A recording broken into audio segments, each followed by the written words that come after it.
அரேபிய நாடு. அங்கே ஒரு ஆட்சி தலைவர். அரேபிய நாட்டு ஆட்சி பொறுப்பை ஏற்றுக்கிட்டவர். அவர் ஆட்சி பொறுப்பை ஏற்றுக்கிட்ட பிறகு ஒரு நாள் ஒரு தெருவில் நடந்து போய்கிட்டு இருந்தார். அவர் தோளில் ஒரு பெரிய துணி மூட்டை, அதை சுமந்துக்கிட்டு கடத்தெருவை நோக்கி அவர் போய்கிட்டு இருக்கிறார். வழியில் அவரை சந்தித்தார் உமர். அவர் கேட்டார், கலீஃபா அவர்களே, எங்கே புறப்பட்டுட்டீங்க அப்படின்னு கேட்டார். கலீஃபான்னா ஆட்சி தலைவர்னு அர்த்தம்.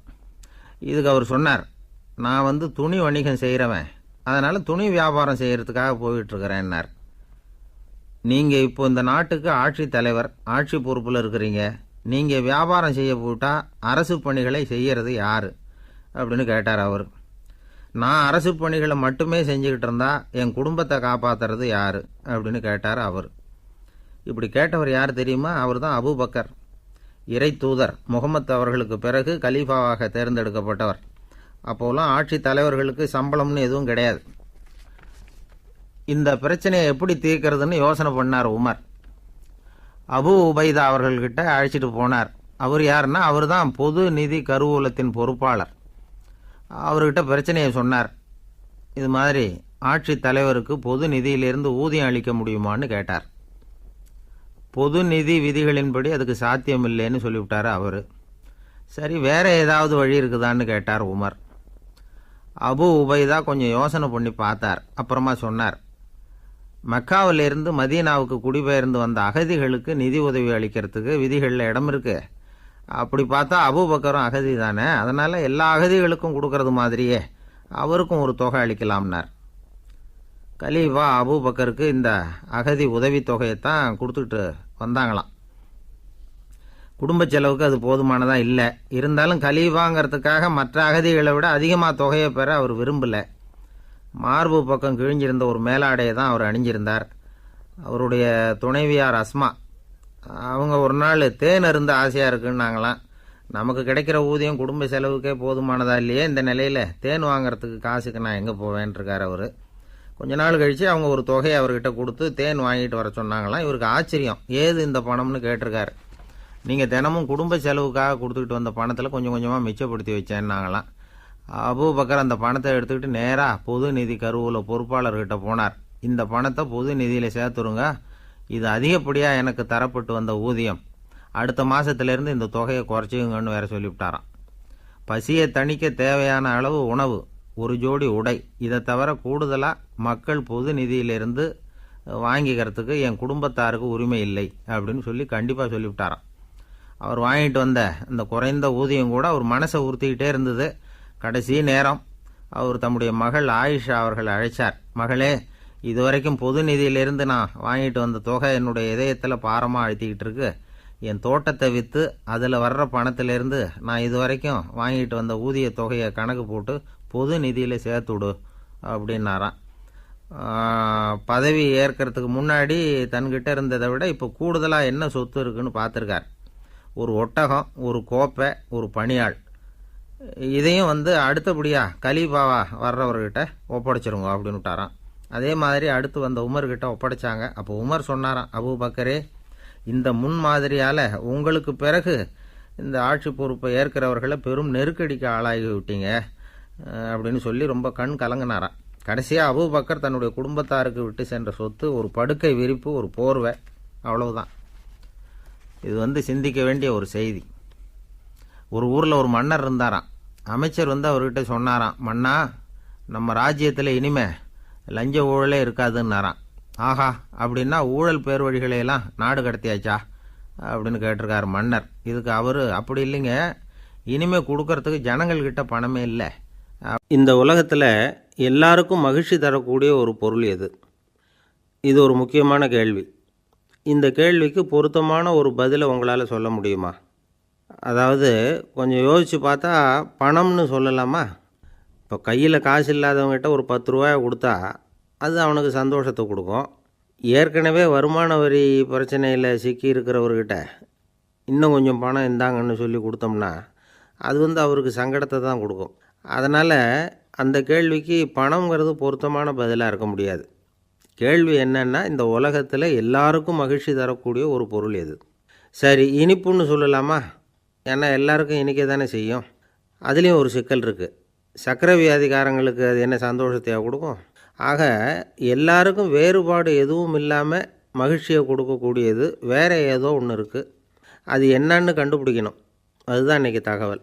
இப்போ அதை கண்டுபிடிக்கணும்னா இந்த கதையை கேட்கணும். அது என்ன கதைன்னா, ஒரு ஊரில் ஒரு ராஜா இருந்தார். அவருக்கும் இதே சந்தேகம் வந்துட்டுது. அதாவது எல்லாருக்கும் இன்பம் தரக்கூடிய பொருள் எது அப்படின்னு. இதுக்கு பதில் தெரிஞ்சுக்கிறதுக்கு ஆசைப்பட்டார். சரி, அதுக்கு என்ன செய்யலாம்னு யோசனை பண்ணார். நாட்டு மக்களுக்கு பகிரங்கமாக ஒரு அறிவிப்பு கொடுத்தார்.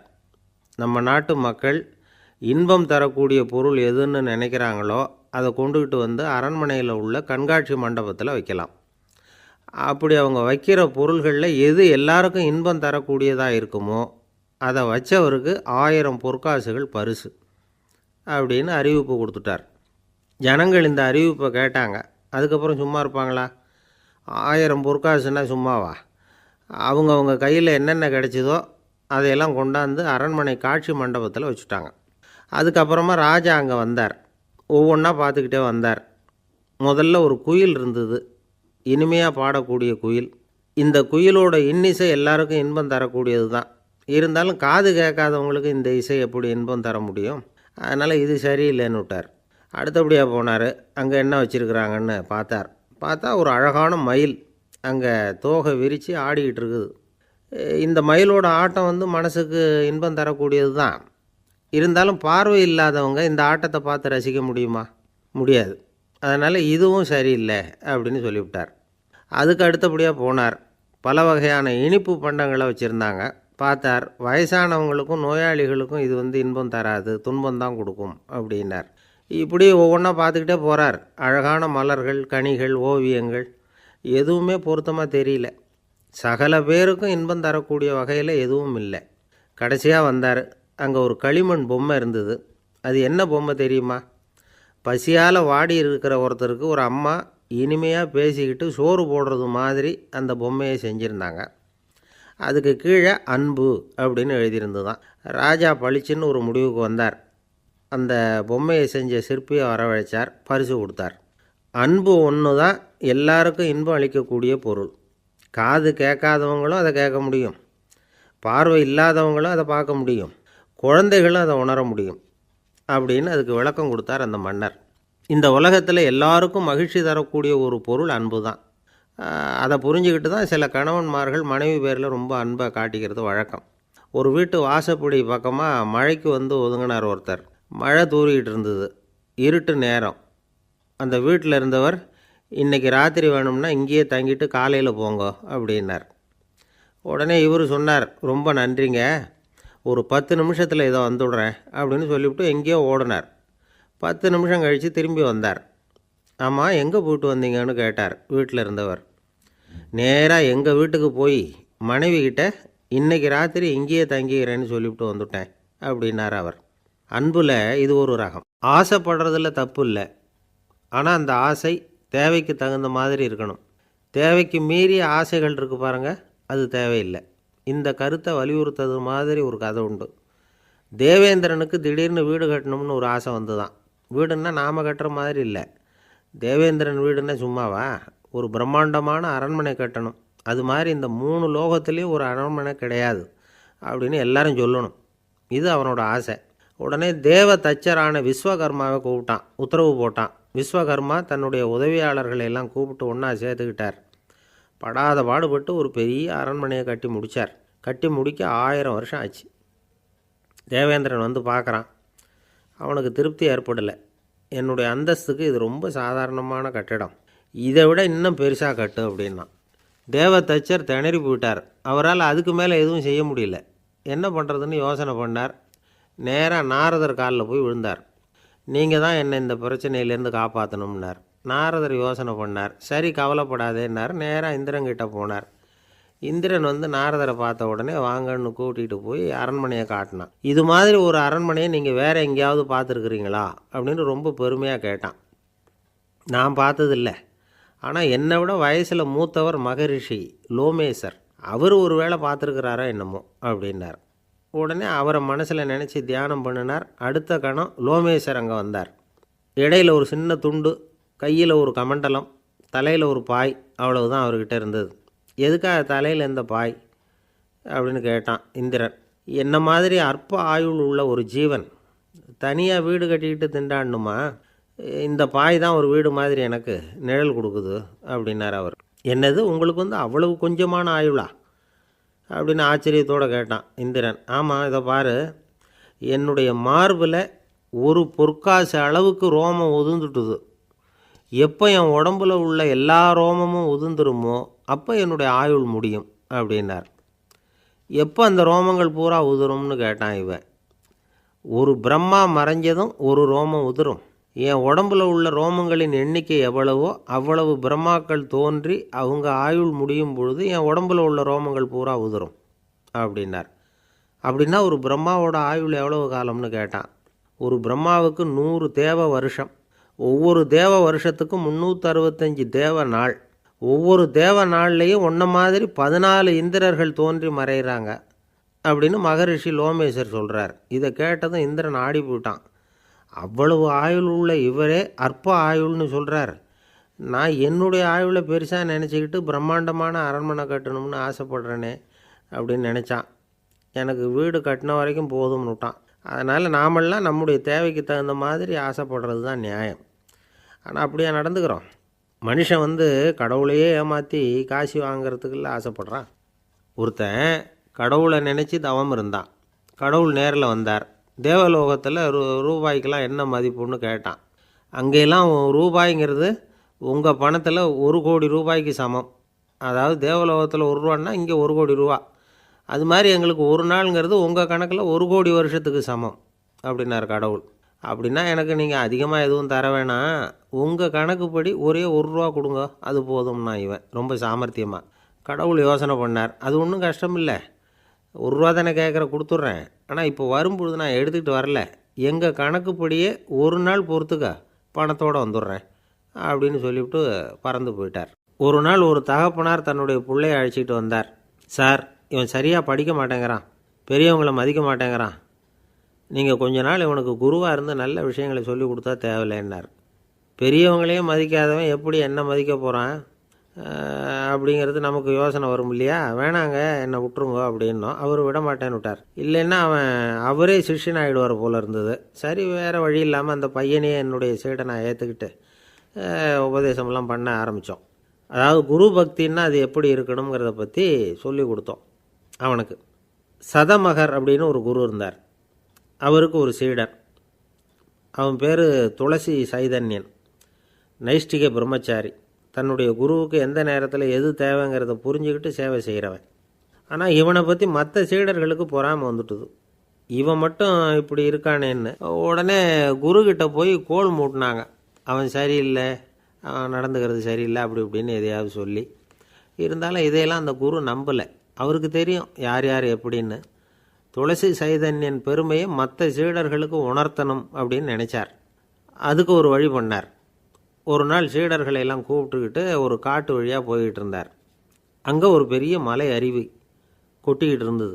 குரு சீடர்கள் பக்கம் திரும்பினார். இந்த மலையின் மேலே இருந்து அந்த படுபாதாளத்தில் குதிக்கிறதுக்கு உங்களில் யார் தயார் அப்படின்னு கேட்டார். ஒரு சீடனும் ஆய திறக்கலை, ஒதுங்கி நின்றுக்கிட்டாங்க. பின்னாடி மூட்டை முடிச்சோடு வந்துக்கிட்டு இருந்தான் துளசி சைதன்யன். அவனை பார்த்தார். தப்பாருப்பா, நீ மேலே இருந்து அந்த அருவியில் குதி அப்படின்னார். அப்படியே செய்கிறேன் சுவாமின்னா ஓடி போய் பொத்துன்னு குதிச்சுட்டான். அடுத்த கணமே குருநாதர் தன்னுடைய யோக சக்தியால் பறந்து போய் அவன் கீழே விழுந்துடாமல் தாங்கி பிடிச்சி கொண்டுக்கிட்டு வந்துட்டார். மற்ற சீடர்களுக்கெல்லாம் ஒரு மாதிரி ஆயிட்டுது.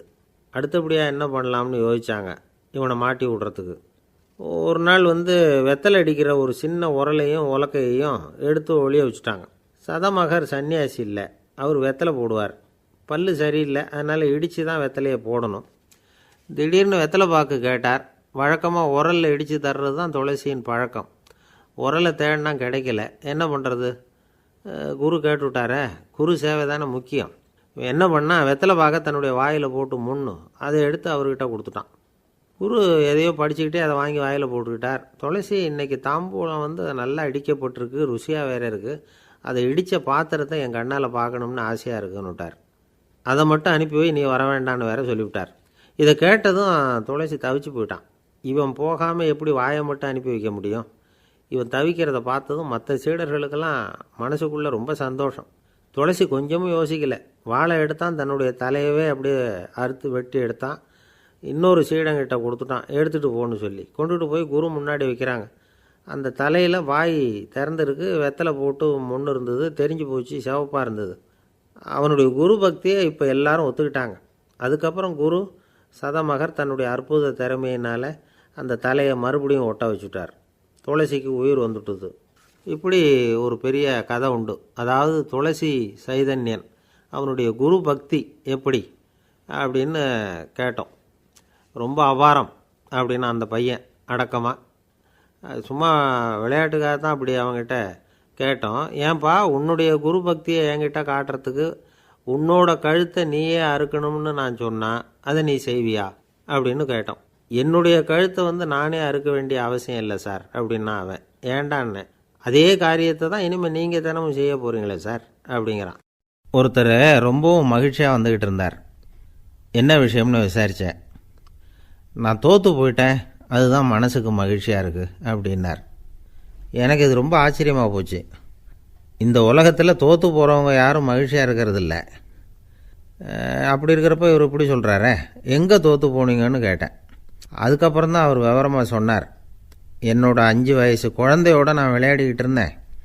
அந்த விளையாட்டில் என் குழந்தை ஜெயிச்சு விட்டுது, நான் தோற்று போயிட்டேன் அப்படின்னார் ரொம்ப உற்சாகமாக. நான் யோசித்து பார்த்தேன். அதாவது நாம் சின்ன குழந்தையாக இருக்கிறப்போ எந்த விளையாட்டில் கலந்துக்கிட்டாலும் அதில் நாம் தான் ஜெயிக்கணும்னு ஒரு வெறி நமக்குள்ளே இருக்கும். நம்மளை எதிர்த்து விளையாடுறவர் நல்லவரா கெட்டவரா, பெரியவரா சின்னவரா அப்படிங்கிறதெல்லாம் முக்கியம் கிடையாது. அவர் தோற்று போகணும், நாம் ஜெயிக்கணும், அதுதான் முக்கியம். எதிரியை சந்தோஷப்படுத்த விளையாடுகிற கலை அப்போ நமக்கு தெரியறதில்ல. வாழ்க்கையில் ஒரு பக்குவம் வந்ததுக்கு அப்புறம் வெற்றி பெறணுங்கிற மன அழுத்தம் போயிடுது. போட்டியில் ஜெயிக்கணுங்கிறத விட குழந்தையை சந்தோஷப்படுத்தணுங்கிறது முக்கியமாக போச்சு. ஜெயிக்கணுங்கிற வெறி ஓடி போட்டுது. ஒரு குழந்தையாக இருந்தப்போ நம்ம வளர்ச்சிக்கு உதவிய வெறி பெரியவனானதுக்கு பிறகு நமக்கு எதிரியாக மாறுது. அதை சரியான சமயத்தில் நாம் புரிஞ்சுக்கிட்டோம்னா போதும், நாம் பொழைச்சிக்கலாம். ஒவ்வொரு மனுஷனுமே வாழ்க்கையோட அடுத்த கட்ட வளர்ச்சியில் அடி எடுத்து வைக்கிற நேரத்தில் தன்கிட்ட இருந்து ஏதோ ஒரு குணத்தை அல்லது தன் குணம் இருந்த ஏதோ ஒரு உறவை நாம் இழக்கத்தான் வேண்டியிருக்குது. ஒரு கட்டம் வரைக்கும் உதவியாக இருந்த குணம் அடுத்த கட்டத்துக்கு தடையாக கூட மாறிடலாம். இந்த பரிமாண மாற்றத்துக்கு உள்ளாகிற ஒவ்வொருத்தரும் பிரத்யட்சமாக இதை உணர்றாங்க. ஆனால் பல பேர் எப்படின்னா பழசை திறந்துவிட்டு புதிய கொள்கைகளை உருவாக்கிக்கிறதுக்கு இஷ்டம் இல்லாமல் இருந்துடுறாங்க, அல்லது அப்படி செய்ய முடியாமல் தவிக்கிறாங்க. இதையெல்லாம் மீறி அந்த பழசை திறந்துட்டா அதை இழந்ததால் உண்டாகிற மன அழுத்தம் சில காலத்துக்கு வருத்திக்கிட்டு தான் இருக்கும், வேறு வழி இல்லை. ஆரோக்கியமான ஒரு முன்னேற்றத்துக்காக அந்த மன அழுத்தத்தை தாங்கிக்கத்தான் வேணும் அப்படிங்கிறாரு அந்த உலக புகழ்பெற்ற மேதை ஒருத்தர், இந்த ஸ்காட் பெக் அப்படிங்கிறவர். பிறந்த நாள் முதல் இதுதான் சரி அப்படின்னு கற்பிக்கப்பட்டு வந்த ஒவ்வொரு தத்துவத்தையும் தங்களுடைய வளர்ச்சிக்கு தகுந்த மாதிரி மாற்றி அர்த்தப்படுத்தி கொள்ள முடியாமல் வாழ்க்கை சூழலில் அப்படியே அரைப்பட்டு தூளாகிறவர்கள் தான் ரொம்ப தவிக்கிறாங்களாம். இதுதான் அவருடைய கருத்து. பெரும்பாலும் மனிதர்களுடைய நடுத்தர வயசில், அதாவது 30 தாண்டுகிற சமயத்தில் தான் இந்த தவிப்பு உண்டாகுதான். இதை தான் மேற்கத்திய நாடுகளில் அடிக்கடி மிட் லைஃப் கிரைசிஸ் அப்படின்னு சொல்கிறாங்க. அப்பப்போ பழசையெல்லாம் தொலைச்சி விட்டு புதுசாக பிறக்கிறதுக்கு கற்றுக்கணும். ஒவ்வொரு நிமிஷத்தையும் அந்த நிமிஷத்துக்கு ஏற்ற சித்தாந்தம் கொண்டவர்களாக சந்திப்போம் அப்படிங்கிறார் அந்த உளவியல் நிபுணர். இப்படி பழகிக்கிட்டால் வாழ்க்கை இன்பமயம், இல்லைன்னா தவிப்பு மயம்தான். பழசை தொலைக்க முடியாதவர்களில் எத்தனையோ பேர் உண்டு, எத்தனையோ ரகம் உண்டு. அதில் வேடிக்கையான நண்பர்களும் உண்டு. ஒருத்தர் நண்பர் வீட்டுக்கு போனார். அவர் ஏதோ இனிப்பு பலகாரம் கொடுத்து சாப்பிட சொல்லியிருக்கிறாங்க அவங்க வீட்டில். இவர் சாப்பிட்டு பார்த்துட்டு சொன்னாராம், சார் 6 மாதத்துக்கு முன்னாடி ஒரு தடவை இங்கே வந்தேன், அப்போது ஒரு இனிப்பு பலகாரம் கொடுத்தீங்க, அது இதை விட நல்லா இருந்தது சார் அப்படின்னாராம். அப்போ செஞ்ச அதே இனிப்பு பலகாரம் தான் சார் இதுவும் அப்படின்னாராம் அவர். இயேசுநாதர்கிட்ட ஒருத்தர் கேட்டாராம், இயேசுவே என்னை எவ்வளவு நேசிக்கிறீர்கள் அப்படின்னு. அவர் தன்னுடைய 2 கைகளையும் அகல விரித்து இவ்வளவு என்று சொல்லி சிலுவையில் உயிர் நீத்தார் அப்படின்னு சொல்லுவாங்க. அதாவது அந்த நேசிப்புக்கு எல்லை கிடையாது, அதே போல் மன்னிப்புக்கும் எல்லை கிடையாது. இது இயேசுநாதர் சொல்லி கொடுத்த ஒரு பாடம். இயேசுனுடைய சீடர்களில் ஒருத்தன் பீட்டர், அவன் ஒரு நாள் இயேசுநாதர்கிட்ட கேட்டிருக்கான், இயேசுவே, நான் என்னுடைய தம்பிக்கிட்ட அடிக்கடி சண்டை போட்டுக்கிட்டு இருக்கிறேன், என்னுடைய சகோதரன் கூட. அவனை நான் எத்தனை தடவை மன்னிக்கிறது? ஏற்கனவே 7 தடவை அவனை மன்னிச்சுட்டேன் அப்படின்னு சொல்லியிருக்கிறான். அப்போது இயேசு சொன்னாராம், மன்னிக்கிறதுக்கு எத்தனை தடவைங்கிற கணக்கெல்லாம் கிடையாது. எத்தனை தடவை உன்னுடைய சகோதரன் உன்னை கோபப்படுத்துகிறானோ அத்தனை தடவை நீ மன்னிக்கிறதுக்கும் தயாராக இருக்கணும், அதுதான் அப்படின்னு சொன்னாராம். அப்போ இவனுக்கு ஒன்றும் புரியல, இது என்ன அவன் தப்பு பண்ணிக்கிட்டே இருப்பான், நாம் மன்னிச்சுக்கிட்டே இருக்கிறதா அப்படிங்கிறது மாதிரி குழப்பமாக இருந்திருக்கிறான். அப்போது இயேசுநாதர் தன்னுடைய சீடன் பீட்டர்கிட்ட ஒரு கதை சொன்னாராம். அந்த கதை இன்றைக்கு நாம் எல்லாரும் சிந்தித்து பார்க்க வேண்டிய ஒரு கதை. அதாவது மன்னிப்பை விரும்புகிறவர்கள் மன்னிக்கவும் தயாராக இருக்க வேண்டும் அப்படிங்கிறது தான் அந்த கதையினுடைய தத்துவம். அந்த இயேசுநாதர் சொன்ன கதை என்னென்னா, ஒரு மன்னர் இருந்தார். அவர் ஒரு நாள் அரண்மனையில் உட்காந்து கணக்கு வழக்குகள்லாம் பார்த்துக்கிட்டு இருந்தார். நம்ம அரண்மனையிலேருந்து யார் யார் அரசாங்க கடன் வாங்கியிருக்கிறாங்க, யார் யார் திருப்பி செலுத்தியிருக்கிறாங்க அப்படிங்கிற விவரத்தையெல்லாம் பார்த்துக்கிட்டு இருந்தார். அப்போ தான் புரிஞ்சுது, அந்த அரண்மனையில் வேலை செய்கிற ஒருத்தனே அரசாங்க கடன் வாங்கியிருக்கிறான். எவ்வளவு? 10,000 பொற்காசுகள் வாங்கியிருக்கான் கடன். இந்த 10,000 பொற்காசுகளை திருப்பி செலுத்தலை அரசாங்கத்துக்கு. இது மன்னர் கவனத்துக்கு வந்தது. உடனே நம்ம அரண்மனையில் இருக்கிறவனே அரசு கடன் வாங்கி திருப்பி செலுத்தாமல் இருக்கான், அவனை கூப்பிட்டு வாங்கன்னு சொல்லி கூப்பிட்டுட்டு வந்தாங்களாம். விசாரிச்சிருக்கிறாங்க, என்னப்பா நீ எவ்வளோ ஒன்று? ஆமாங்க, 10,000 பொற்காசுகள் வாங்கியிருக்கிறேன், இன்னும் திருப்பி கட்டலைன்றிருக்கான். உடனே அவர் மன்னர் சொல்லியிருக்கிறார், நம்ம சட்டத்திட்டப்படி நீ உடனே பணத்தை திருப்பி கட்டிடு. அப்படி உன்னால் கட்ட முடியலன்னா உன்னுடைய வீடு வாசல் சொத்து சுகம் எல்லாத்தையும் விற்று அந்த பணத்தை அரசு கருவூலத்தில் சேர்த்துக்கிறதுக்கு நானே ஏற்பாடு பண்ணிடுறேன் அப்படின்னு அந்த மன்னர் சொன்னாராம். இவன் அப்படியே அதிர்ச்சி ஆகிட்டான், அப்படியே பொத்துன்னு காலில் விழுந்தானா. மன்னா, என்னை மன்னிச்சுங்க, என்னால் முடியல, எனக்கு மன்னிப்பு கொடுங்க அப்படின்ட்டுருக்கான். உடனே அவர் எழுந்திரிச்சு, சரி நீ மன்னிப்பு கேட்டுவிட்ட, அதனால் உன்னை மன்னிக்கிறேன், நீ பணம் கட்ட வேண்டாம் அப்படின்னு சொல்லி அந்த மன்னர் அவனை விட்டுட்டாராம். பணத்தையும் தள்ளுபடி பண்ணிட்டார், நீ திருப்பி கட்ட வேண்டான்னு. இவனுக்கு ரொம்ப மகிழ்ச்சி, அதனால் ரொம்ப உல்லாசமாக வந்துக்கிட்டு இருக்கிறான். தெருவில் வந்துக்கிட்டு இருக்கிறப்ப இவங்கிட்ட கடன் வாங்கின ஒருத்தன் எதுக்கு வந்துக்கிட்டு இருக்கான். அவன் இவங்கிட்ட ஒரு 100 பொற்காசுகள் கடன் வாங்கியிருக்கான். அவன் வந்தான், இவன் போய் அவன் சாட்டையாக பிடிச்சிக்கிட்டான், நீ எப்படா என் கடனை திருப்பி கொடுக்க போகிறேன்னு. அவன் இப்போ முடியல, கொஞ்சம் பொறுத்துக்கா, அப்புறம் தரேன் இருக்கான். அதெல்லாம் முடியாது, நீ கொடுத்து தான் ஆகணும் அப்படின்னு இவன் புடிவமாக சொல்கிறான். இப்போ நிலைமையை பாருங்கள், இவன் ஏற்கனவே 10,000 பொற்காசுகள் அரசாங்கத்தில் கடன் வாங்கினா அதுக்கு மன்னிச்சு விட்டுட்டார் இவனை. ஆனால் இவன் இன்னொருத்தனை மன்னிக்கிறதுக்கு தயாராக இல்லை. இவங்கிட்ட கடன் வாங்கின இன்னொருத்தன் 10 பொற்காசுகள், அவனை மன்னிக்க தயாராக இல்லை. அவனை கொண்டு போய் நீதிமன்றத்தில் கொண்டு போய் நிறுத்தி தண்டனை வாங்கி கொடுத்துட்டான். நீதிபதி என்ன சொன்னார், அந்த இவன் வாங்கின பொற்காசுகளை திருப்பி கட்டுற வரைக்கும் ஜெயிலில் இருக்கணுங்கிறது தீர்ப்பு. ஆனால் உடனே அரசர் காதில் விழுந்தது. சொல்லிட்டாங்க, உங்ககிட்ட மன்னிப்பு வாங்கிட்டு போனானே ஒருத்தன், அவன் இன்னொருத்தனை மன்னிக்கிறதுக்கு தயாராக இல்லை, அவனை கொண்டு போய் ஜெயிலில் அடைச்சிட்டான் அப்படின்னு. உடனே மன்னர் பார்த்தார், இவனை மறுபடியும் கூப்பிட்டு வர சொன்னார். தபாரப்பா, நான் உன்னை மன்னிச்சு விட்டேன், ஆனால் நீ இன்னொருத்தனை மன்னிக்கிறதுக்கு தயாராக இல்லை, அதனால் என்னுடைய தீர்ப்பையும் மாத்துறேன், நீயும் அரசு கடன் தீர்ற வரைக்கும் ஜெயிலில் தான் இருக்கணும் அப்படின்னு சொல்லி ஜெயிலுக்கு அனுப்பிச்சிட்டாராம். இப்படி ஒரு கதையை இயேசுநாதர் தன்னுடைய சீடருக்கு சொன்னதாக ஒரு வரலாறு. அது என்ன, அதிலேருந்து நாம் புரிந்து கொள்ள வேண்டியதுன்னா, நாம் மன்னிக்கப்படணும்னு நாம் விரும்புகிறோம்னா நாம் இன்னொருத்தரை மன்னிக்கிறதுக்கு தயாராக இருக்கணும்.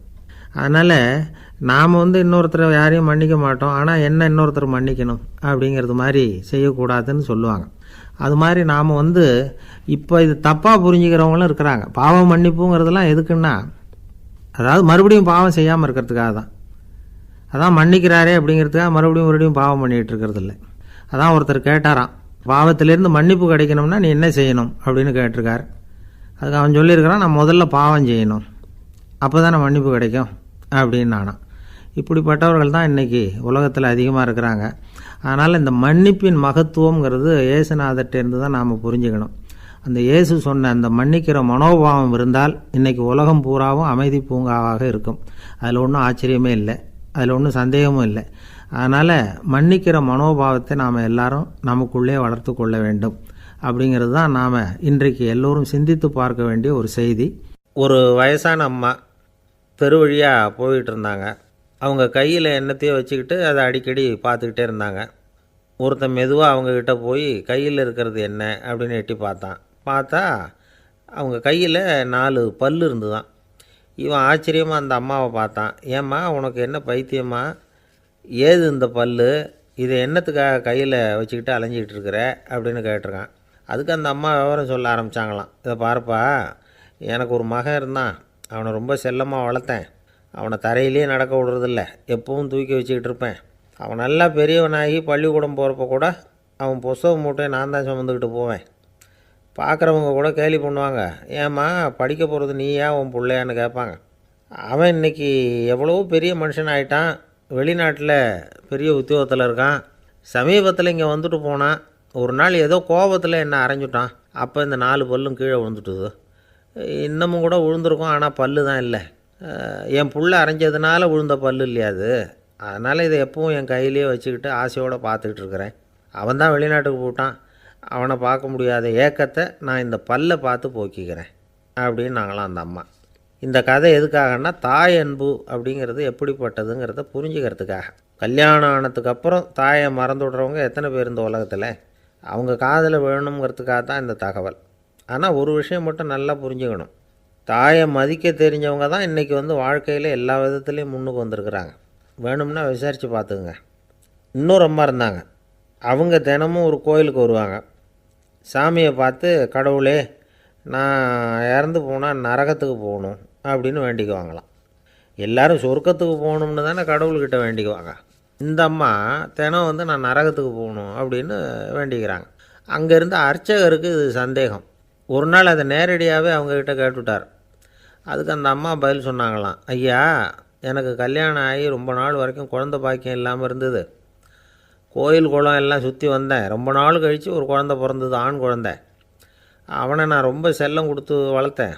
அதோட விளைவு என்ன ஆச்சுன்னா, அவன் ரொம்ப மோசமாக ஆகிட்டான். கெட்ட பழக்க வழக்கம்லாம் கற்றுக்கிட்டான். அவன் இறந்து போனால் நிச்சயம் அவனுக்கு நரகம்தான் கிடைக்கும். அந்த அளவுக்கு கெட்டவன் அவன். அப்படிப்பட்ட காரியங்கள்லாம் பண்ணிகிட்ருக்கான், எனக்கு தெரியும். இவனுக்காக நரகத்தில் கூட யாரும் தயவு காட்ட மாட்டாங்க, தாட்சண்யம் காட்ட மாட்டாங்க. அதனால் இவனுக்கு முந்தி நான் இறந்து நரகத்துக்கு போயிட்டா அங்கே இவனை கவனிச்சிக்கலாமே, இவனுக்கு பணிவிடை செய்யலாமேன்னு பார்க்குறேன் அப்படின்னு நாங்களாம். அதனால தான் நான் நரகத்துக்கு போகணும்னு தினம் ஆண்டவனை வேண்டிகிட்டு இருக்கிறேன் அப்படின்னு கண்கலங்கி அந்த அம்மா சொன்னாங்களாம்.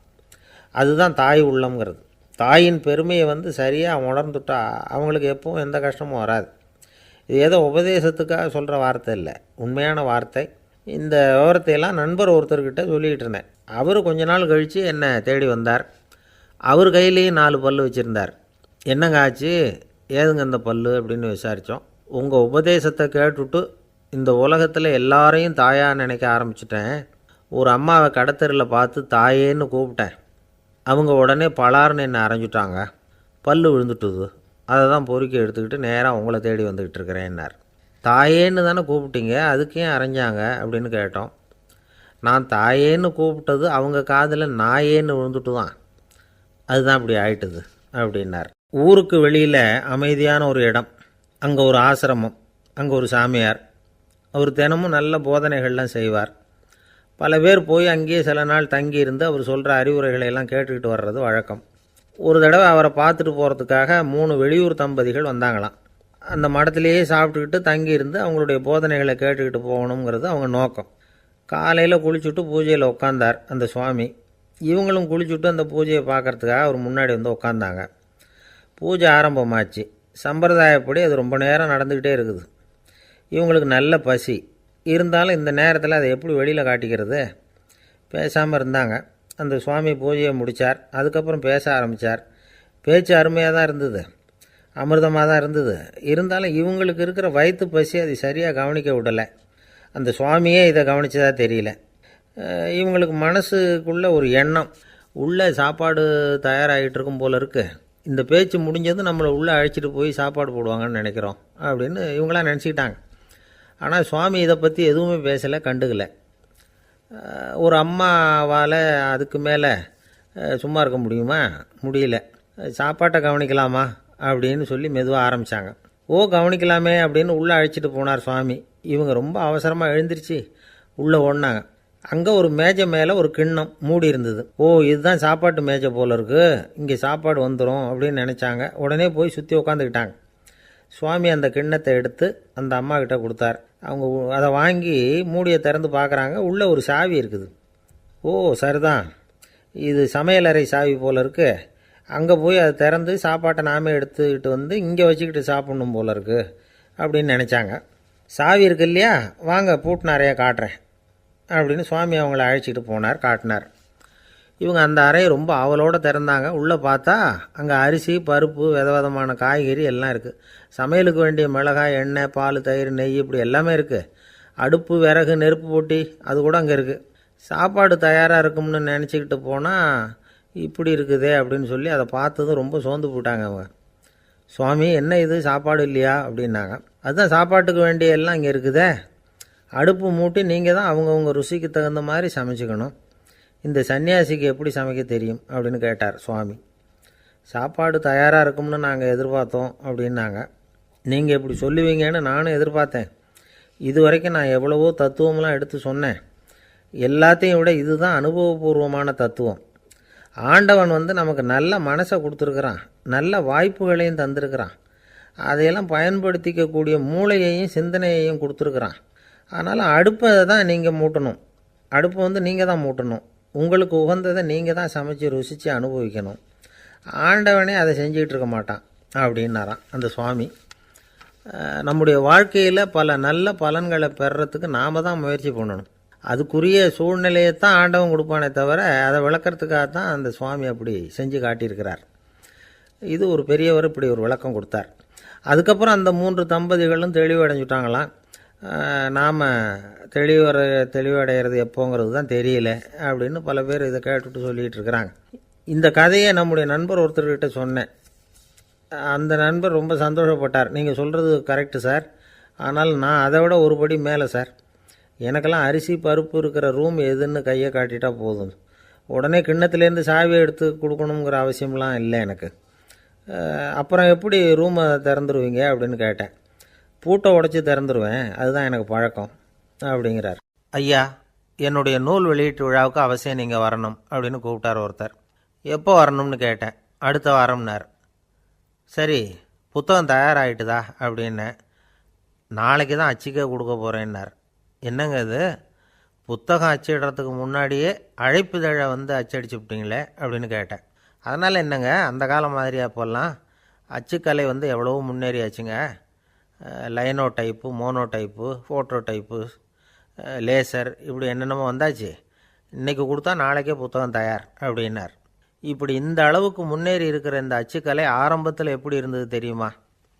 அந்த காலத்தில் காகிதம்னா என்னென்னே தெரியாது. அப்படி ஒன்று கண்டுபிடிக்கப்படவே இல்லை. அப்போல்லாம் எதையாவது ஒன்று எழுதணும்னா அதுக்கு ஆட்டு தோலை தான் பயன்படுத்தி இருக்கிறாங்க. கண்ணுக்குட்டி தோல் கூட அதுக்கு உபயோகப்பட்டு தான். ஐரோப்பாவில் இருந்த பாதிரியார்கள் தோலில் எழுதப்பட்ட புத்தகத்தை தயாரிக்கிறதுல ரொம்ப கெட்டிக்காரங்களாம். எகிப்து, அப்புறம் மத்திய தரைக்கடல் ஓரத்தில் உள்ள நாடுகள், இங்கெல்லாம் தோல் தான் எழுதுபொருளாக பயன்பட்டு வந்திருக்குது. ஆனால் நம்ம நாட்டில் ஓலைச்சுவடிகளை எழுத்துக்கு பயன்படுத்தி இருக்கிறாங்க. எழுதுறதுக்கு தோலை பயன்படுத்தினவங்க பிறகு பேப்பரைஸ் அப்படிங்கிற கோரை புல்லை அதுக்கு பயன்படுத்தினாங்களாம். இதெல்லாம் அப்படி கொஞ்சம் கொஞ்சமாக கண்டுபிடிச்சிட்டு வந்திருக்கிறாங்க. அந்த புல்லை கச்சிதமாக நறுக்க வேண்டியது, நல்லா பதப்படுத்த வேண்டியது, அதுக்கப்புறம் அதில் எழுத வேண்டியது, அவ்வளவுதான். பேப்பருங்கிற சொல்லே இந்த பேப்பைரஸ் அப்படிங்கிறதுலேருந்து வந்தது தான். அதுக்கப்புறம் தான் காகிதம் வந்தது. இதை முதல்ல சீன நாட்டில் தான் கண்டுபிடிச்சாங்க. அது வந்த பிறகு அச்சு எந்திரம் கண்டுபிடிக்க வேண்டிய அவசியம் ஏற்பட்டது. அதை கண்டுபிடிச்சவர் ஜெர்மானிய அறிவியல் அறிஞர் ஜான் கூட்டன்பர்க். அச்சுக்கலைக்கு அடித்தளம் அமைச்சவர் அவர் தான். ஜெர்மனியில் மெயின்ஸ் அப்படிங்கிற ஊரில் 1399 பிறந்தார். அவரோட மாமன் ஒருத்தர் உலோக வேலையில் வல்லவர். அவர்கிட்ட இந்த வேலையை கற்றுக்கிட்டார். அதோட வைர கற்களை பட்டை தீட்டுறதுலேயும் ரொம்ப தேர்ச்சி பெற்றிருந்தார். இளம் வயசுலேயே சும்மா இருக்க மாட்டாராம். எதை செஞ்சாலும் அதை திறமையாக செய்வாராம். அவர் தான் முதல்ல மர அச்சு எழுத்துக்களை உருவாக்கினார். அது மேலே மை தடவி பிரதிகள் எடுத்தார். அதுக்கப்புறம் உலோக எழுத்துக்கள், முதல்ல காரியம், அப்புறம் இரும்பு, அப்புறம் கலப்பு உலோகம், பிறகு அச்சடிக்கிறதுக்கு எந்திரம் ஒன்றையும் உருவாக்கினார். முதல்ல பைபிள் அச்சடித்தார். 1468 அவர் இறந்து போனார். 16ஆம் நூற்றாண்டில் மேலை நாடுகளிலிருந்து மர எழுத்துக்களை கொண்டுகிட்டு தமிழ்நாட்டில் கிறிஸ்தவ நூல்களை அச்சிட்டாங்க. அப்போல்லாம் அச்சகங்கள் போதிய அளவுக்கு இங்கே இல்லை. அதுக்கு என்ன காரணம்னா, இந்தியர்கள் அச்சகங்களை நடத்தக்கூடாது அப்படின்னு சட்டம். 1835 வரைக்கும் அந்த சட்டம் நடைமுறையில் இருந்தது. இந்த நிலைமையில் அங்கேயும் இங்கேயுமா 1-2 அச்சகங்கள் ஆரம்பமாச்சு. 1713 தரங்கம்பாடியில் லூத்தரன் மிஷன் அச்சகம், அதே ஆண்டில் சென்னையில் SPCK அச்சகம், இது ரெண்டும் தான் இந்தியாவில் முதல்ல தொடங்கப்பட்ட அச்சகங்கள். ஆட்டுத்தோல்லையும் ஓலைச்சுவடியிலையும் எழுதப்பட்ட எழுத்துக்கள் இன்றைக்கி எங்கேயோ போயிட்டுது. ஆனால் நம்ம ஊரில் எழுத்தாளர்கள் நிலைமை தான் ஒன்றும் சொல்லிக்கிறது மாதிரி இல்லை.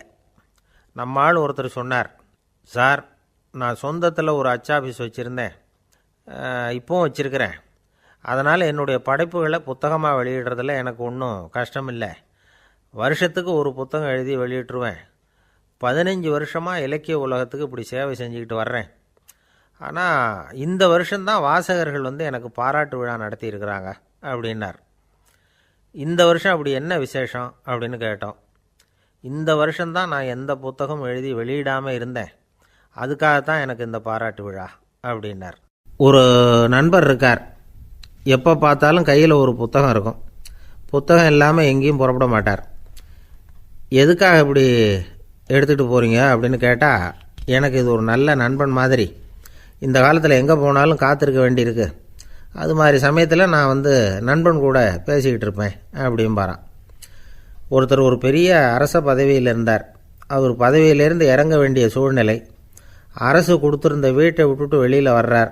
வரும்பொழுது 2 கையிலையும் 2 பெட்டியை எடுத்துகிட்டு வந்தாராம். சார் உங்களுடைய உடைமைகள் அப்படின்னு கேட்குறாங்க அங்கே இருந்த ஊழியர்கள். இவர் தன்னுடைய கையில் இருக்கிற பெட்டியை காட்டி, இதுதான் என்னுடைய சொத்து அப்படின்னாராம். ஒரு பெட்டியில் அவருடைய உடைகள், இன்னொரு பெட்டியில் அவர் விரும்பி படிக்கிற புத்தகங்கள், அவ்வளவுதான். இதுதான் இருந்துதான். புத்தகம் படிக்கிறது மனசுக்கு நல்லதுங்கிறது நமக்கு தெரியும். புத்தக வாசிப்பு உடம்புக்கும் நல்லதுங்கிறாங்க. அது நமக்கு ஆச்சரியமாக தான் இருக்குது. ஒரு நபர் ஒரு வருஷத்தில் சராசரியாக 2000 பக்கங்களை படிச்சிருக்கணுமா, யுனெஸ்கோ பரிந்துரை. ஆனால் நம்ம நாட்டில் நாம் சராசரியாக படிக்கிறது 32 பக்கங்கள், அவ்வளவுதான். இவ்வளவுக்கு நம்ம நாட்டில் 6000த்துக்கும் மேற்பட்ட நாளேடுகள், 2000த்துக்கும் மேற்பட்ட இதழ்கள், மலர்கள், இவ்வளவு இருந்தும் சரியாக வரல. இந்த உலகத்தில் முதல் நூலகம் எங்கே எப்போ ஆரம்பமாச்சு தெரியுமா? கிமு 2500 ஆண்டில் அது ஆரம்பமாயிருக்குது. பாபிலோனியாவில் அமில் அணு அப்படிங்கிற அரசன் தான் நூலகத்தை உருவாக்கி இருக்கிறான். அப்போல்லாம் தாள் கிடையாது, களிமண் தான். களிமண் பலகைகளில் எழுதி அது தொகுத்து அப்படியே நூலாக்கி அதை நூலகத்தில் வச்சுருப்பாங்களாம். அரசருடைய நூலகத்தில் 1000த்துக்கும் மேற்பட்ட நூல்கள் இருந்ததாக வரலாற்று குறிப்பு இருக்குது. அது மட்டும் இல்லை, அந்த நூலகத்தில் பொருள் வாரியாக, அதாவது சப்ஜெக்ட் வாரியாக புத்தகங்களை வகைப்படுத்தி வச்சுருந்தாங்களாம். அதில் மிச்சம் இருந்த ஒரு 25 களிமண் பலகை புத்தகங்கள் இன்றைக்கும் பிரிட்டிஷ் அருங்காட்சியகத்தில் இருக்குதான். அச்சு தாள் இதெல்லாம் ஏற்பட்டதுக்கு அப்புறம் அமைக்கப்பட்டது தான் பிரான்சில் இருக்கக்கூடிய பாரிஸ் நூலகம். 1480 பிரெஞ்சு மன்னர் 11ஆம் லூயி இந்த நூலகத்தை அமைச்சாராம். ஆனால் அப்போல்லாம் அரசர்கள் மட்டும்தான் நூலகத்தை பயன்படுத்த முடியுமா. அதுக்கப்புறம் 17ஆம் நூற்றாண்டில் இந்த முறை மாறி பொதுமக்கள் அங்கே போகலாம், படிக்கலாம் அப்படிங்கிற நிலைமை வந்துதான். போட்லியன் நூலகம் அப்படின்னு அதுக்கு பேர், பாரிஸ் நகரத்தில் இருக்குது. அங்கே தான் நூல்களின் பட்டியல் தயாரிப்பு பணி ஆரம்பமாச்சு. கல்வி வளர்ச்சியையும் நூலகத்தையும் இணைச்சவர் நெப்போலியன் போனபார்ட். முன்பணம் செலுத்தி புத்தகத்தை படிக்கிற முறையையும் அவர் தான் கொண்டுட்டு வந்தாராம். மக்கள்கிட்ட வசூலிக்கிற வரியின் ஒரு பகுதியை நூலகத்துக்கு பயன்படுத்தினவரும் அவர் தானா. நெப்போலியன் நூலகத்தில் உலகத்தில் உள்ள எல்லா மொழி நூல்களும் இருக்குதான். அங்கே ஒரு தமிழ் நூலும் இருந்திருக்குது. அது என்னென்னா கம்பராமாயணம். சோவியத் யூனியனுக்கு படையெடுத்து போனப்போ அங்கேருந்து லட்சக்கணக்கான புத்தகங்களை இந்த பனிச்சறுக்கு வாகனங்கள் இருக்குல்ல, அதில் கொண்டுகிட்டு வந்ததாக வரலாறு. அடுத்தபடியாக குறிப்பிட்டு சொல்லத்தக்க நூலகம் எதுன்னா பிரிட்டிஷ் நூலகம். மிக பழைய கையெழுத்து பிரதியெல்லாம் கூட அங்கே இருக்குது. 1753 ஆரம்பமாச்சு. அதில் உள்ள நூல்களை வரிசையாக அடுக்கினா 180 கிலோமீட்டர் நீளத்துக்கு வருமா. மிகப்பெரிய நூலகம் அமெரிக்க தலைநகர் வாஷிங்டனில் இருக்குதான். இந்தியாவை பொறுத்த வரைக்கும் பெரிய பழைய நூலகம் எதுன்னா கல்கத்தா நூலகம். எல்லா இந்திய மொழி நூல்களும் இங்கே உண்டு. மகாகவி பாரதியார் நடத்தின இந்தியாங்கிற இதழின் எல்லா பிரதிகளும் அங்கே பாதுகாப்பாக இருக்குது. படிக்கும் பழக்கம் இங்கே வளர வேண்டியிருக்குது. ஒருத்தர்கிட்ட ஒரு புஸ்தகத்தை கொடுத்து விமர்சனம் எழுத சொல்லியிருந்தாங்க. கொஞ்ச நாள் கழித்து அவரை போய் பார்த்து, என்னங்க புஸ்தகத்தை படித்து பார்த்தீங்களா அப்படின்னு கேட்டாங்களாம். இதுக்கு அவர் சொல்லியிருக்கிறார், இன்னும் நான் படித்து பார்க்கலிங்க, இப்போ தானே விமர்சனமே எழுதி முடிச்சிருக்கிறேன், இனிமே தான் படிக்கணும் அப்படின்னாராம். ஒருத்தர் அவசரமாக போய்கிட்டு இருந்தார். எங்கே போய்கிட்டு இருக்கீங்க அப்படின்னு கேட்டார் ஒரு பெரியவர். கடைக்கு போகிறேன் சார், சாமான் வாங்கிறதுக்கு அப்படின்னார். அங்கே போகிறதுக்கு முன்னாடி தெரிஞ்சிக்க வேண்டியதெல்லாம் தெரிஞ்சுக்கிட்டீங்களா அப்படின்னு கேட்டார் பெரியவர். கடைக்கு போய் காசை கொடுத்து ஒரு பொருளை வாங்கிட்டு வரப்போகிறோம், இதில் தெரிஞ்சிக்க வேண்டியது என்ன இருக்குது அப்படின்னார் அலட்சியமாக. இப்போ அந்த பெரியவர் பேச ஆரம்பித்தார். இந்த உலகத்தில் எந்த ஒரு செயலில் இறங்குறப்போவும் நாம் நல்லா ஆலோசனை பண்ண வேண்டிய விஷயம் 5 அப்படின்னார். உதாரணமாக, ஒருத்தன் கடைக்கு போய் ஏதோ ஒரு பொருளை வாங்கிட்டு வர போகிறான்னு வச்சுக்கங்களேன். அப்போ கூட அவன் 5 விஷயங்களை பற்றி தெரிஞ்சுக்க வேண்டியிருக்குது அப்படிங்கிறார் அவர். முதல்ல அந்த பொருள் எப்படிப்பட்டது அப்படிங்கிறத தெரிஞ்சுக்கணும். ரெண்டாவதாக தன்னை பற்றியும் தெரிஞ்சுக்கணும். அப்போ தான் அந்த பொருள் தனக்கு தேவையா இல்லையா அப்படிங்கிறத புரிஞ்சுக்க முடியும். மூணாவதாக தெரிஞ்சுக்க வேண்டியது ஒன்று இருக்குது. அது என்னென்னா, அந்த பொருளை அடையிறதுக்கு வழி என்ன அப்படிங்கிறத தெரிஞ்சுக்கணும். அதாவது எவ்வளவு பணம் கொடுத்தா அது கிடைக்கும், இது மாதிரியான விஷயங்கள்.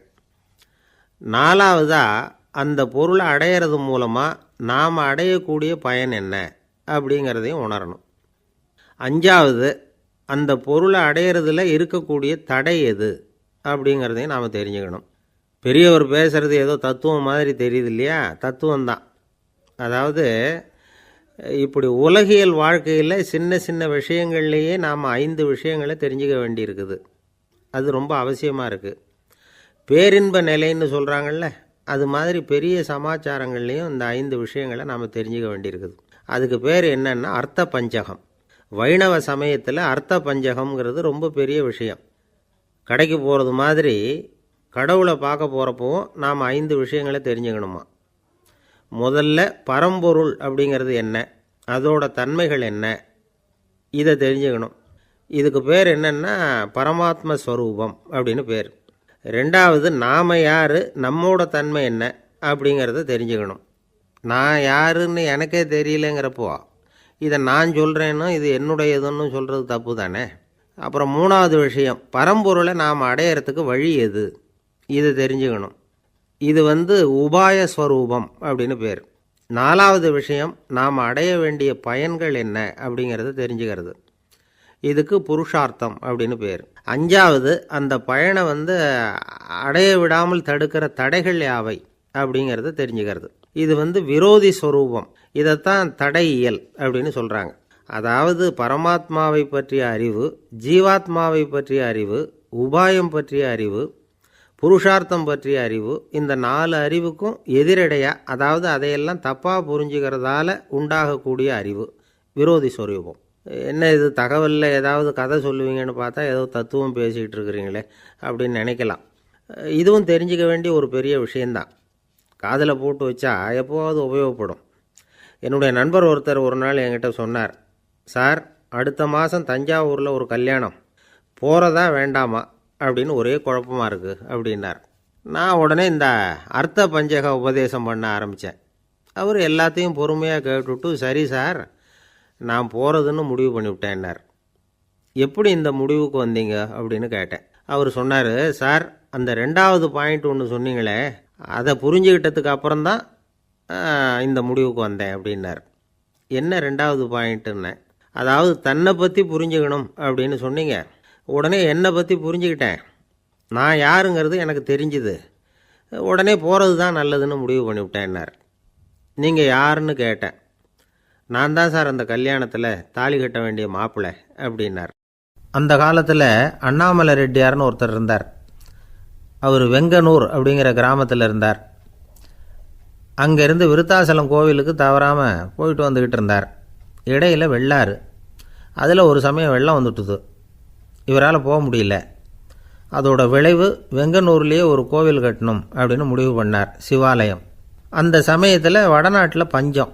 அதனால் அங்கிருந்த பல சிற்பிகள் தென்னாட்டை நோக்கி வர ஆரம்பித்தாங்க. அவங்க வெங்கனூர் வழியாக வர்றது தெரிஞ்சதும் இவர் போய் பார்த்தார். இங்கே ஒரு கோவில் கட்டணும், அதுக்கு நீங்கள் உதவணும்னார். பஞ்ச காலத்தில் இப்படி ஒரு வாய்ப்பு கிடைச்சதில் அவங்களுக்கும் ரொம்ப மகிழ்ச்சி. உற்சாகத்தோடு ஒத்துக்கிட்டாங்க. ஆலய திருப்பணி ஆரம்பமாச்சு. அவங்களுக்கு வேண்டிய எல்லா வசதிகளையும் இவர் செஞ்சு கொடுத்தார். அவங்களுக்கு எந்த குறையும் இல்லாமல் பார்த்துக்கிட்டார். அது மட்டும் இல்லை, ஒவ்வொரு நாளும் அங்கே வருவார். உங்களுக்கு என்ன வேணும் எது வேணும்னு கேட்பார். ஏதாவது குறை இருந்தால் சொல்லுவாங்க, உடனே தீர்த்து வைப்பார். இவரும் கேட்பார், எந்த குறையாக இருந்தாலும் என்கிட்ட சொல்லுங்க அப்படின்னு சொல்லுவார். அதை தவிர இவராகவே கவனித்தும் அவங்களுக்கு என்னென்ன தேவைங்கிறத கண்டுபிடிச்சி அதையெல்லாம் கொடுத்துக்கிட்டு இருப்பார். என்ன தேவைன்னாலும் அதை நிறைவேற்றி வச்சுருவார்.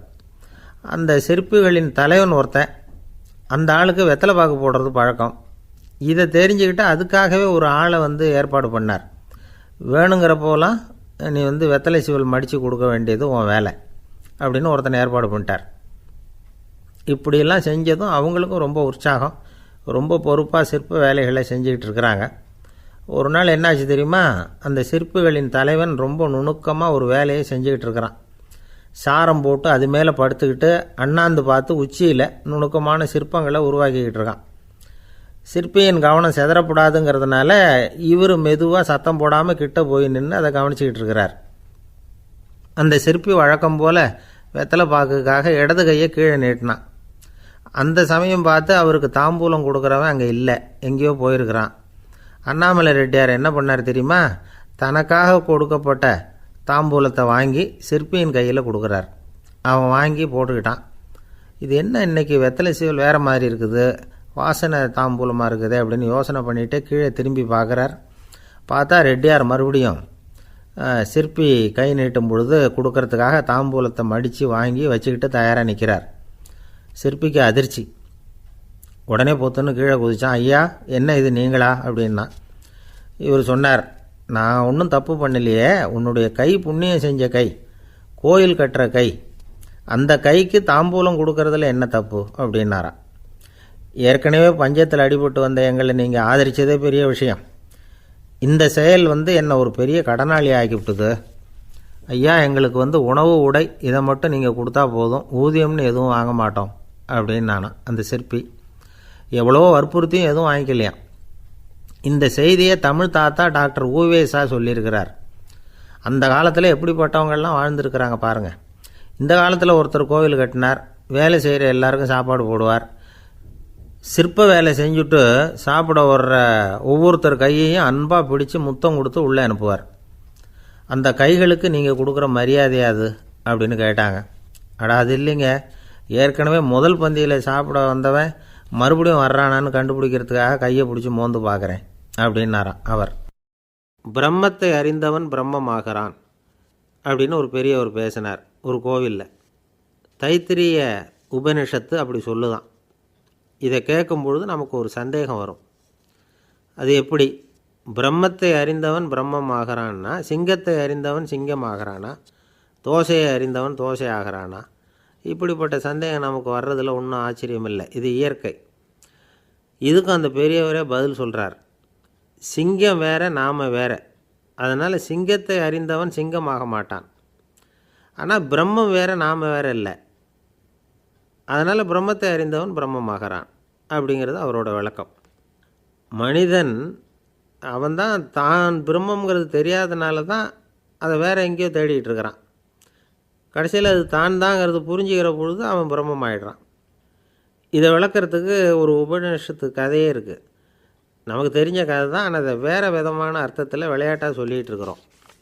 ஒரு சமயம் ஒரு 10 நண்பர்கள் ஒரு காட்டு வழியாக போய்கிட்டு இருக்கிறாங்க. குறுக்க ஒரு நதி, அதை கடந்து அடுத்த பக்கம் போகணும். எல்லோரும் ஒரு வழியாக கடந்து அடுத்த கரைக்கு போய் சேர்ந்துட்டாங்க. அங்கே போய் சேர்ந்ததுக்கப்புறம் எல்லோரும் பத்திரமா சேர்ந்துட்டோமா அப்படின்னு தெரிஞ்சுக்கிறதுக்காக எண்ணி பார்க்குறான் அந்த கூட்டத்து தலைவன். அவங்க மொத்தம் 10 பேர். ஆனால் இவன் எண்ணி பார்க்குறப்போ 9 தான் வருது.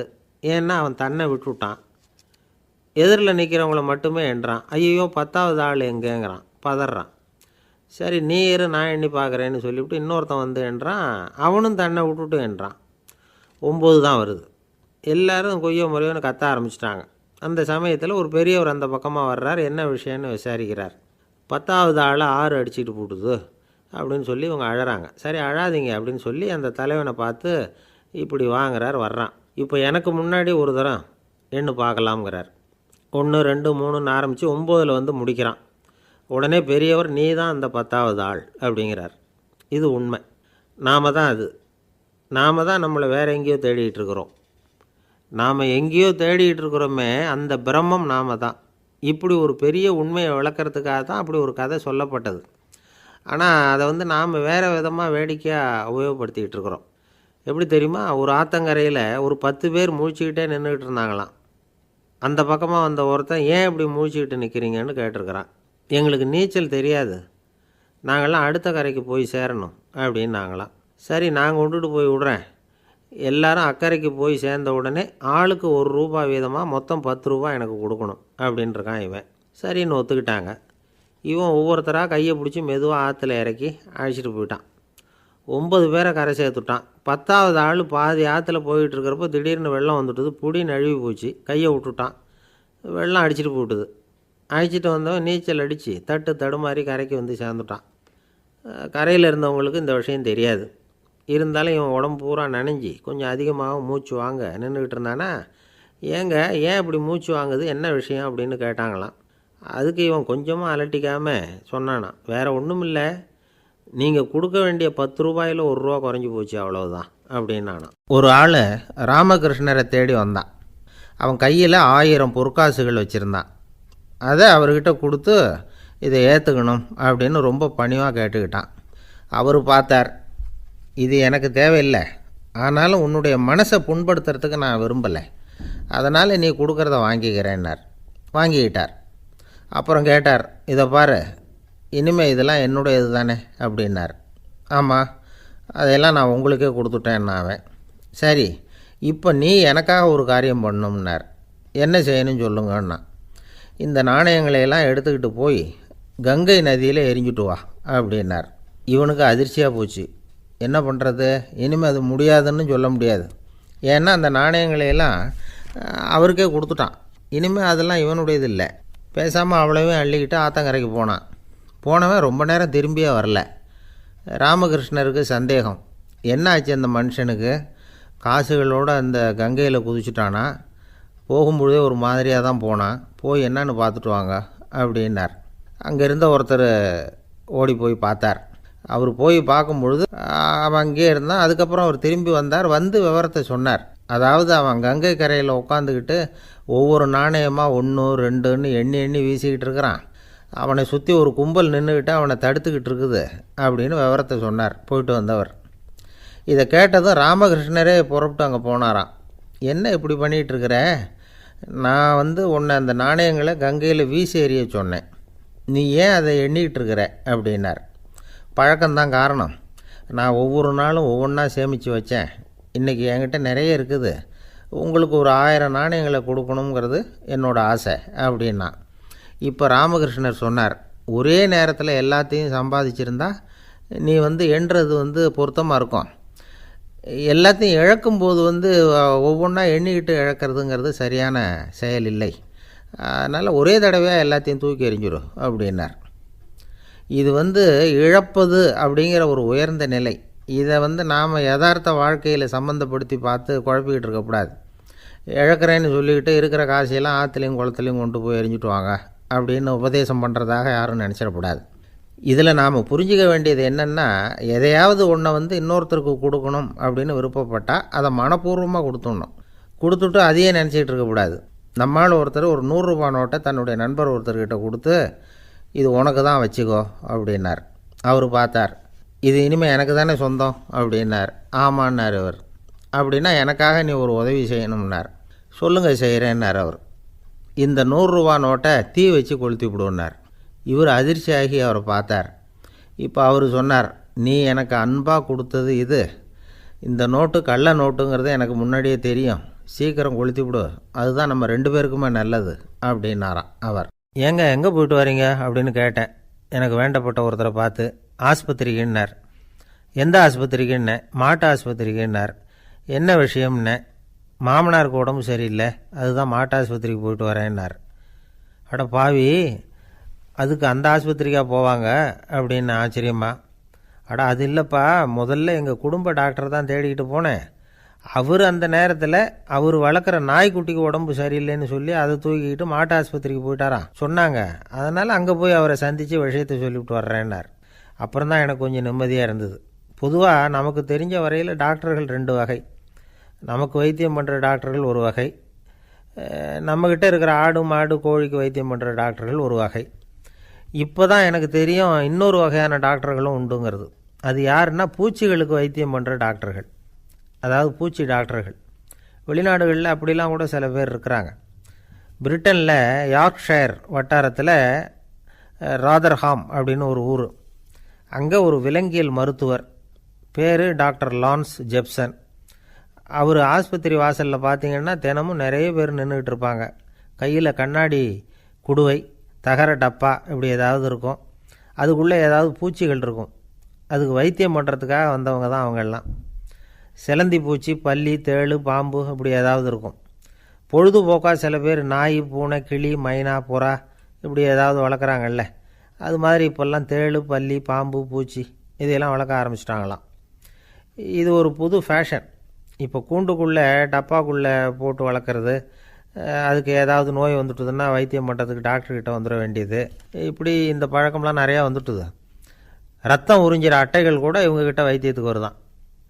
சிலந்திகளில் செங்கால் சிலந்தின்னு ஒரு வகை. மத்திய அமெரிக்க காடுகளில் இது அதிகம். சிலந்திகள்லேயே ரொம்ப விலை உசந்தது இந்த ரகம்தான். கால்களில் சிவப்பு கோடுகள் இருக்கும். இந்த இனம் இப்போ குறைஞ்சிக்கிட்டே வர்றதுனால சர்வதேச விதிகளின்படி இவற்றின் ஏற்றுமதி இறக்குமதிக்கு தடை விதிக்கப்பட்டிருக்குது. அதனால் இதை வளர்க்குறவங்க வீட்டுக்குள்ளேயே இனவிருத்தி மூலமாக பெருக்கி விற்பனை பண்ணிட்டு வராங்களாம். அந்த வகை சிலந்திகள் தான் இப்போ வைத்தியத்துக்கு அதிகமாக வருதான். சரி, இதுக்கெல்லாம் எப்படி வைத்தியம் பண்ணுறாங்க? முதல்ல அதை குளிர்பதன பெட்டியின் வழுவழுப்பான சுவரில் விட்ட உடனே அதெல்லாம் மெதுவாக இறங்கி வரும். அப்போ அதன் நோயை கண்டுபிடிக்கிறது சுலபம். அப்புறம் அதுக்கு கிருமிகளை கொல்லக்கூடிய மருந்துகளையோ வலி நிவாரண மருந்துகளையோ கொடுப்பாங்க. கால் உடைஞ்ச சிலந்திகளுக்கு பசையை கொண்டு ஆப்ரேஷன் பண்ணுவாங்க. சில சிலந்திகளுக்கு உடைஞ்ச காலை எடுத்துட்டா புதிய கால் வளர்ந்துடும். சிலந்திகளை மனிதர்கள் கையில் எடுக்கிறப்போ அது பயந்து போய் கீழே குதிக்குது. அதனால் கால் உடஞ்சி விடுது, இல்லைன்னா வயிறு சேதமடையுது. அந்த நிலைமையில் வர்ற சிலந்திகளுக்கு மயக்க மருந்து கொடுத்து ஆப்ரேஷன்லாம் கூட பண்ணுறாங்களாம். பார்த்தீங்களா பூச்சிகளுக்கு வந்த வாழ்வே. நம்ம ஊர்லேயும் வீடுகளில் பூச்சிகள் வளர்க்குறது உண்டு. ஒருத்தர் வந்தார், எனக்கு 3000 கரப்பாம்பூச்சி அவசரமாக தேவைப்படுது, எங்கே கிடைக்கும்னு கேட்டார். கரப்பாம்பூச்சியா, அது என்னத்துக்குன்னு கேட்டோம். அது வேறு ஒன்றும் இல்லை, நான் குடியிருக்கிற வாடகை வீட்டை காலி பண்ண போகிறேன். வீட்டு சொந்தக்காரர் என்ன சொல்கிறாருன்னா, இந்த வீட்டுக்கு நான் குடி வந்தப்போ எப்படி இருந்ததோ அதே நிலைமையில் விட்டுட்டு போகணும்னு வீட்டுக்காரர் சொல்லியிருக்கிறார், அதனால தான் கேட்டேன் அப்படின்னார். ஒரு தந்தை தன்னோட பிள்ளைய ரொம்ப தைரியசாலியாக வளர்க்கணும்னு ஆசைப்பட்டார். அதுக்காக அவனை கூப்பிட்டு உட்கார வச்சு இப்படி உபதேசம் பண்ணார். இதை பாருப்பா, நான் உன்னாட்டம் இருக்கிறப்போலாம் எதுக்கும் பயப்பட மாட்டேன், ரொம்ப துணிச்சலாக இருப்பேன்.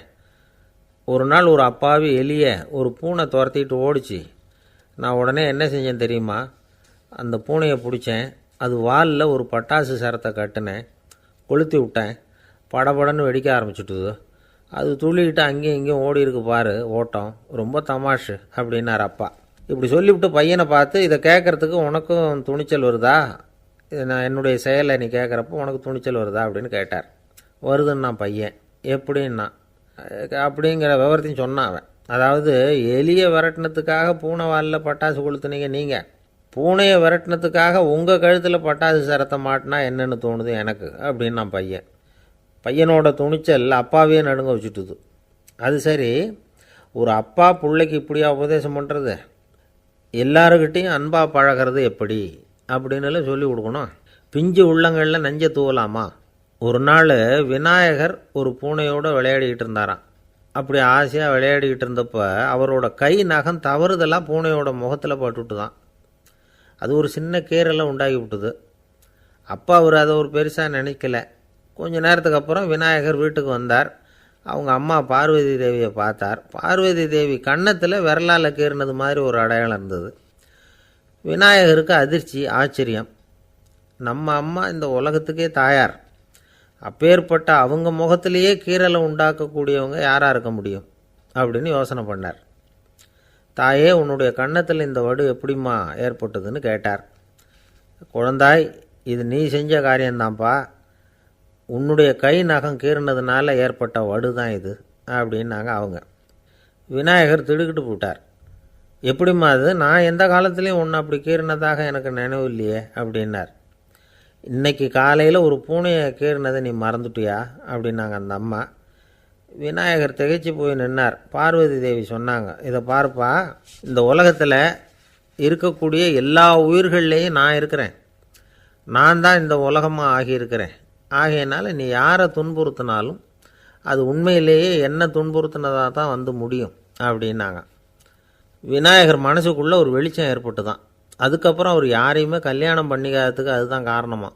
இந்த உலகத்தில் எல்லாரையும், இங்கே இருக்கிற எல்லாத்தையும் தாயின் வடிவமாக அவர் பார்க்க ஆரம்பிச்சிட்டாராம். குருதேவர் ராமகிருஷ்ணர் இந்த கதையை எடுத்து சொல்லியிருக்கிறார். நபிகள் நாயகம் ஒரு தடவை ஒரு நாற்காலியில் உட்காந்து என்னமோ யோசனை பண்ணிகிட்டு இருந்திருக்கிறார். அப்போ அவரோட உடையில் ஒரு கீழ்ப்பகுதி தரையில் படிஞ்சு கிடந்திருக்குது. அங்கே விளையாடிக்கிட்டு இருந்த ஒரு பூனை அது மேலே வந்து படுத்து தூங்கி போச்சு. தொழுகை செய்ய வேண்டிய நேரம் வந்துட்டது. நபிகள் நாயகம் எழுந்திருக்க பார்த்தார். அப்போ தான் பூனை தன்னோட உடை மேலே படுத்து தூங்கிட்டு இருக்கிறது கண்ணில் படுது. பூனையோட தூக்கத்தை கலைக்க விரும்பல அவர். தன்னுடைய சகோதரியை கூப்பிட்டார். ஒரு கத்திரிக்கோல் எடுத்துகிட்டு வர சொன்னார். பூனை படுத்திருந்த உடைப்பகுதி மட்டும் இருக்குல்ல, அதை மட்டும் அதோட கத்திரிச்சு விட்டுட்டு அதுக்கப்புறம் அவர் எழுந்திரிச்சு தொழுகைக்கு போனாராம். அதாவது பிற உயிர்கள்கிட்ட எப்படி அன்பு காட்டணுங்கிறத பெரியவங்க எவ்வளவோ விதத்தில் நமக்கு எடுத்து காட்டியிருக்கிறாங்க. இருந்தாலும் எத்தனை பேர் மனசில் அதெல்லாம் உரைச்சிருக்குது. நாமளும் நம்ம ட்ரெஸ்ஸு மேலே ஒரு பூனை படுத்திருந்தா ஒரு கத்திரிக்கோலை தான் தேடுவோம், எடுத்துக்கிட்டு வர சொல்லுவோம். துணியை வெட்டுறதுக்கு பதிலாக இல்லை அதோட வாழை வெட்டினா என்ன அப்படின்னு தோணும். ஒரு ஆள் ரொம்ப பிரியமாக ஒரு பூனையை ஆற்றுல குளிப்பாட்டிக்கிட்டு இருந்தானா. எப்படி? அந்த பூனையை ஆற்று தண்ணியில் அமுக்கி அமுக்கி குளிப்பாட்டிக்கிட்டு இருக்கிறான். அந்த வழியாக போன பெரியவர் ஒருத்தர் இதை பார்த்தார். இதை பார்ப்பா, பூனையை அது மாதிரி ஆற்று தண்ணியில் அமுக்கி குளிப்பாட்டாத, மூச்சு திணறி செத்து போடும் அப்படின்னு அட்வைஸ் பண்ணார். நீ போய் அவன் வேலையை பார்த்துக்கிட்டு, எனக்கு எல்லாம் தெரியும்னா இவன். சரின்னு அவர் போயிட்டார். கொஞ்ச நேரம் கழித்து அவரே அந்த வழியாக திரும்பி வந்துக்கிட்டு இருந்தார். ஆற்றுல பூனையை குளிப்பாட்டிக்கிட்டு இருந்தவன் அழுதுகிட்டு உட்காந்துருக்கிறான். பக்கத்தில் அந்த பூனை செத்து கிடக்குது. இதை பார்த்தார் பெரியவர். நான் தான் அப்போவே சொன்னேனே அந்த பூனையை ஆற்றுல நினைக்காதேன்னு, அதை கேட்டிருந்தா இப்படி ஆயிருக்குமா அப்படின்னார். அந்த ஆள் கோபமாக இவரை முறைச்சி பார்த்தான். அட போய்யா, இந்த பூனை ஆற்றுல